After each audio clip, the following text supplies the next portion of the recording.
Israel में हुकूमत मुखालिफ एहतजाज और जंगबंदी की मांग को लेकर एहतजाज का सिलसिला बदस्तूर जारी है। शनिवार की रात को तेल अवीव की सड़कों पर हजारों लोग जमा हो गए, जहां सरकार के खिलाफ मुजाहिरीन ने गजा में बंधक बनाए गए लोगों की रिहाई के लिए समझौते की मांग उठाई। मुजाहिरीन ने नेतन्याहू हुकूमत के खिलाफ जबरदस्त नारेबाजी की। एहतजाजियों ने पीएम बेंजामिन नेतन्याहू की सरकार पर समझौते करने के लिए दबाव बनाने के लिए यरूशलेम की सड़कों पर भी मुजाहरा किया।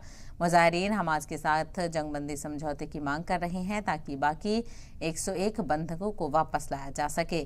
जंग के 11 महीने बीत जाने के बाद भी गजा में बंधक बनाए गए इजरायली और विदेशी नागरिकों की रिहाई के लिए कोई समझौता नहीं हो पाया है। गजा के दक्षिणी इलाके में एक सुरंग से 6 लोगों की बरामदगी के बाद बंधकों के परिवार वालों ने नेतन्याहू पर इल्जाम लगाया है। उन्होंने फौजियों को फिलाडेल्फिया कॉरिडोर में बनाए रखकर उनके मंसूबे की कुर्बानी दी।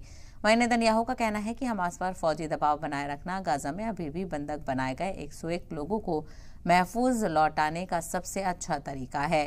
जंग के 11 महीने बीत जाने के बाद भी कूटनीति के कई दौर जंग को खत्म करने के लिए समझौता करने में नाकाम रहे हैं। माहिरीन ने बताया है कि गाजा में इजरायली फौजी हमलों में 48 घंटों में कम से कम 61 लोग मारे गए हैं। अमेरिका और ब्रिटेन की विदेशी खुफिया एजेंसियों ने वार्निंग दी है कि आलमी मईशत इस तरह से खतरे में है जैसे उन्होंने सर्द जंग के बाद से नहीं देखा है। CIA के निदेशक विलियम बर्न्स और MI6 के प्रमुख रिचर्ड मूर ने कहा है कि वो गाजा में युद्ध विराम के लिए लगातार काम कर रहे हैं। जासूसी प्रमुखों ने कहा है कि उनकी एजेंसियों ने संयम और तनाव कम करने के लिए कड़ी मेहनत करने के लिए खुफिया चैनलों का इस्तेमाल किया है। बर्न्स ने यह भी कहा है कि एक नया बंधक जंगबंदी अंतिम जंगबंदी को आखिरी शक्ल दे सकता है और इम्कान है कि कुछ ही दिनों में तजवीज़ पेश की जाएगी। इसी बीच तुर्की के सदर तैयब एर्दोगान ने कहा है कि इस्लामी मुल्कों को इजराइल के तौसी पसंद के बढ़ते खतरे के खिलाफ एक इत्तेहाद बनाना चाहिए। तो लगातार जंगबंदी को लेकर कोशिशें देखने को मिल रही हैं और इजराइल में हुकूमत मुखालिफ एहतजाज और जंगबंदी की मांग को लेकर एहतजाज का सिलसिला बदस्तूर जारी है और तेल अवीव की सड़कों पर हजारों लोग जमा हुए और यहाँ पर बड़े पैमाने पर एहतजाज किया जा रहा है। पीएम बेंजामिन नेतन्याहू पर दबाव बनाने की कोशिश यहाँ पर की जा रही है, लेकिन बदस्तूर जंग लगातार जारी है।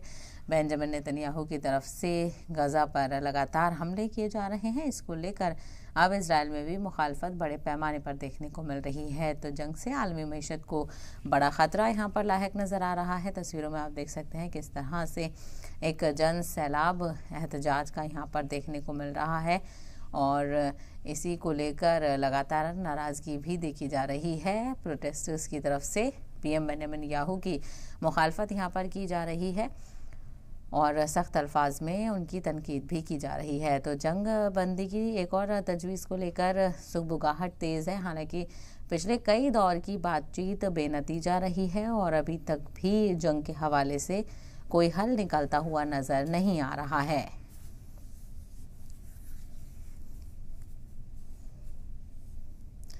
तो सरकार के खिलाफ मुजाहिरीन ने गजा में बंधक बनाए गए लोगों की रिहाई के लिए समझौते की मांग उठाई है। मुजाहिरीन ने नेतन्याहू हुकूमत के खिलाफ जबरदस्त नारेबाजी की। एहतजाजियों ने पीएम बेंजामिन नेतन्याहू की सरकार पर समझौता करने के लिए दबाव बनाने के लिए यरूशलेम की सड़कों पर भी मुजाहरा किया है।